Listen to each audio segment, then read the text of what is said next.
All right, Mustafa and I are headed down to the barn area in this kind of pasture, this open space out here where they say they see this woman in white. We're taking the EMCCD camera. We're gonna run a test, see if we can capture this woman in white that they say they see. And if not only that, we're gonna take a trip down to the creek over here as well, and just kind of do a run with the EMCCD and see exactly what happens. Yeah, plus we were talking a lot about like how limestone retains energy, and the water over here that runs, the water runs all over limestone. So if there is energy being stored in this limestone, we're gonna find it in the river, then maybe it'll come out in a photon event on the EMCCD. Let's see. We'll see what happens. Nothing's gone off on that motion detector in there, huh? Nope. It was working too. Yeah.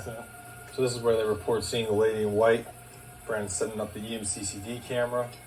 We got our nice little screen here, so if we see anything cool in real time, we'll catch it. And we can also record it because Brandon's got a fat hard drive on that bad boy.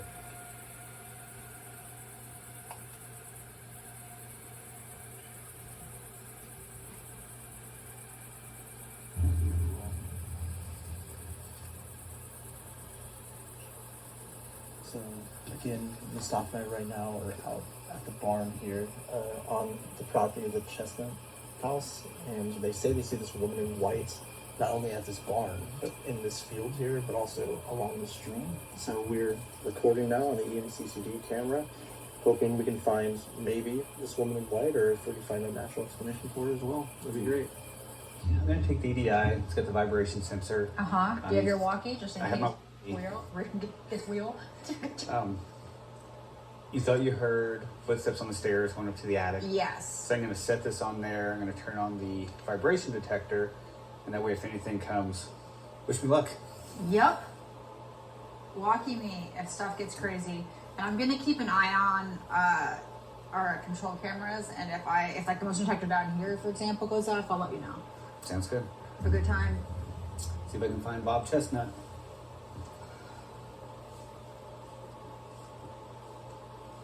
We found a lot of practical reasons into the phenomena that people think that they're experiencing in the house while we're investigating there before. But if we're putting like our paranormal theorist hat on right now, if you consider like the environmental conditions, the running water, which everybody thinks ramps up activity, the limestone, the minerals in the earth, is possibly that energy being retained and walking, in the fields? Or is it just, a visual anomaly that people see, lights reflecting off of the trees when people drive by? Right, exactly.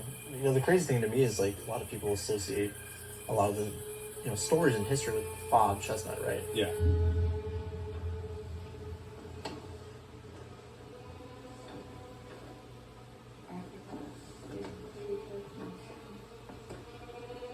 So I'm currently in the attic at the Chestnut house. A little creepy up here. Leah delved into the history, and if you think about it, like she said, Bob Chesnut, he didn't really come to the house that much. He didn't spend that much time here. And if you want to go back into that time period, who's going to be at home the most? Who's going to have the biggest stake in this house? It's probably going to be the women of the Chestnut family. Good evening. My name's Kevin. I'm not here to disturb you in any way or try to cause you any harm or anything like that.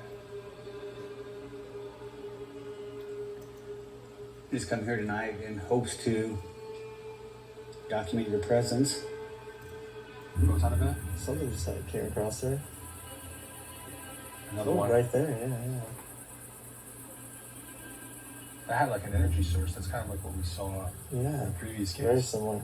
Hey, Kevin. Yeah. I'm getting a lot of sound coming from the room that I told you not to go into. Like I just switched my camera over because it sounds like I'm hearing movement and you hadn't walked. If anybody's in the bedroom, actually, I'm gonna set the motion detector facing in there. Are you upstairs? What was that? Or was it you? No, it wasn't. I heard it too. Where'd it come from? I can't tell. It almost sounded like nothing's going on in the room with the motion detector, but that was weird. It wasn't outside? No. Definitely not.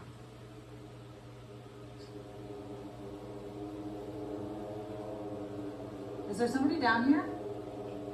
It's kind of crazy out here, though. I'll tell you, man. It's I don't know if it's the area we're in or what, but it does have an unwelcoming vibe out here in a sense, you know?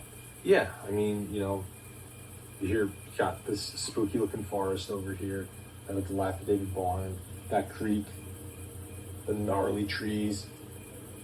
I mean, even Doc, who's like not shook or anything, but even he was pointing out during the daytime, like, you have these telephone posts and like these like gnarled kind of like horror movie vines all wrapped up around it. So all that kind of creates the perfect element of a perceived haunting. That's true. It's true. Is someone downstairs with Malia? If so, go touch that device and make it light up. Where are you at up here? Can you make a noise in whatever room that you're in?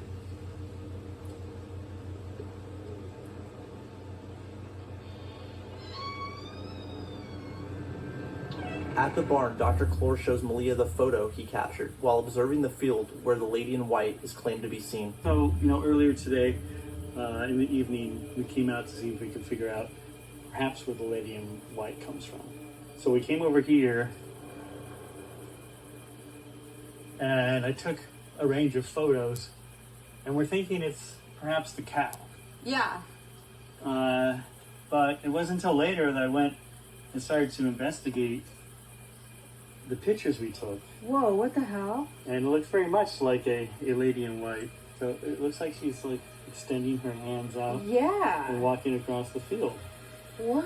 But it definitely isn't a cow because the cow is actually way over here. Oh, okay. So I think most places would say, look, we did capture accidentally the lady in white. Yeah. What the truth is, of course, is that's what a normal camera would see. Now, this is what the iPhone sees. And so now if we look in, it looks like a figure raising its hands, but we can figure out what it is. It's actually the tree. It's the tree. So the light hits the tree, and especially when the wind is blowing, then the tree limbs will move around, and you'll see it. So we think that this is actually what really people are likely seeing is your human eye doesn't see that way. Your human eye is going to see the much darker image that I was showing before. That's crazy. It's the very nature of the human mind to look for dangers. And in a place like this, you're going to start imagining all kinds of spiritual and demonic entities around every corner. And one of the biggest reasons I got involved in the paranormal is historical preservation, trying to save buildings just like this one. And seeing that this place is being renovated and being brought back to its former glory is very exciting to see. Historically speaking, I think it's far more likely that it's Rachel or Isaac Chesnut that would still be around here because this is where they raised their families. I think they really loved this land. They protected this land. You talk a lot about names and reputation, and if you think about it, that's all you really have, after you're dead. What's in a name, right? Bob Chesnut created a name for himself, but it was founded on lies. The Chesnut House is as mysterious as its history suggests. The unexplained footsteps and disembodied voice collected by Malia are beyond explanation.